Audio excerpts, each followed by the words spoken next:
कभी आपने सोचा है इतनी बड़ी गैलेक्सी में हजारों प्लैनेट्स और करोड़ों स्टार्स के बीच हम पूछते हैं भगवान आखिर कहाँ रहते हैं, या फिर भगवान होते ही नहीं, या फिर हमारा बस एक वहम होता है। तो समझते हैं आज के इस वीडियो में भगवान होते हैं या नहीं।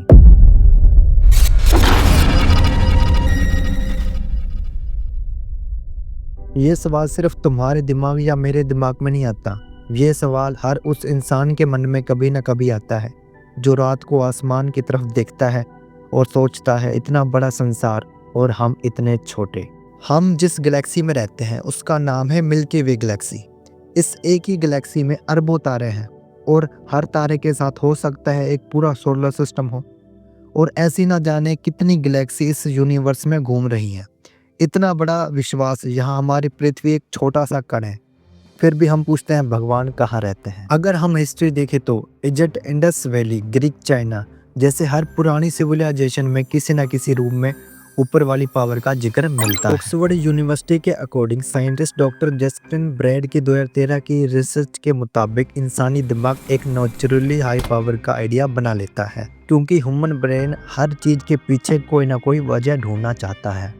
साइंस अभी तक ये क्लियरली नहीं बता पाई कि बिग बैंग से पहले क्या था। लॉरेंस कोस ने कहा कि यूनिवर्स नथिंग आया है, लेकिन नासा के 2018 के एस्ट्रोफिजिक्स पेपर्स मानता है कि बिग बैंग के एग्जैक्ट ट्रिगर अभी भी अननोन है। इसलिए कई साइंटिस्ट इस बात को कम्प्लीटली डिनाई नहीं करते कि शायद कोई इंटेलिजेंट कोस भी हो सकता है। ये भी सच है कि कई दुनिया के सबसे बड़े महान साइंटिस्ट गॉड को भी मानते थे।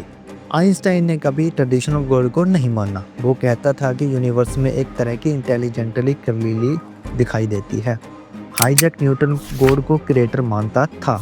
होमो जिमोन प्रोजेक्ट के हेड फ्रेंसिस कोलिन ओपनली बोलते हैं कि साइंस और गॉड एक दूसरे के दुश्मन नहीं है। Max Planck, Galileo, Kepler, Tesla जैसे कई महान साइंटिस्ट किसी न किसी रूप में डिवाइन पावर को मानते थे।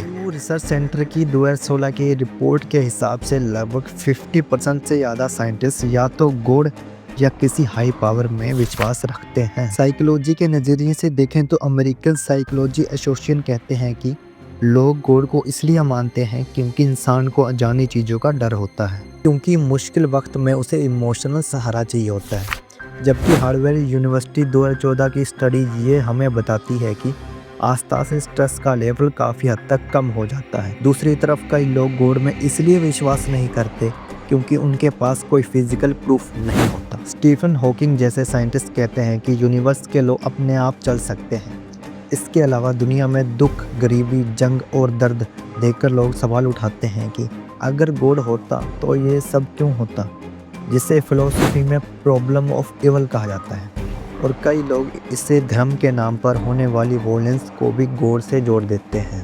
फिलोसफी के कुछ मशहूर आर्गूमेंट्स भी गॉड के सपोर्ट में दिए जाते हैं, जैसे कॉस्मोलॉजिकल आर्गूमेंट जो कहता है कि जब हर चीज़ का कोई ना कोई कॉज होता है तो पूरे यूनिवर्स का भी कोई कॉज होना चाहिए। आखिर बात यह है कि अगर कोई भगवान में मानता है तो उसे लाइफ में उम्मीद, हिम्मत और एक सहारा मिलता है, और जो नहीं मानता वो भी इस यूनिवर्स के लॉस और रेगुलेशन को नज़रअंदाज नहीं कर सकता। साइंस हमें ये समझाती है कि हर चीज़ कैसे होती है, लेकिन क्यों होती है का जवाब आज भी पूरी तरह से किसी के पास नहीं है।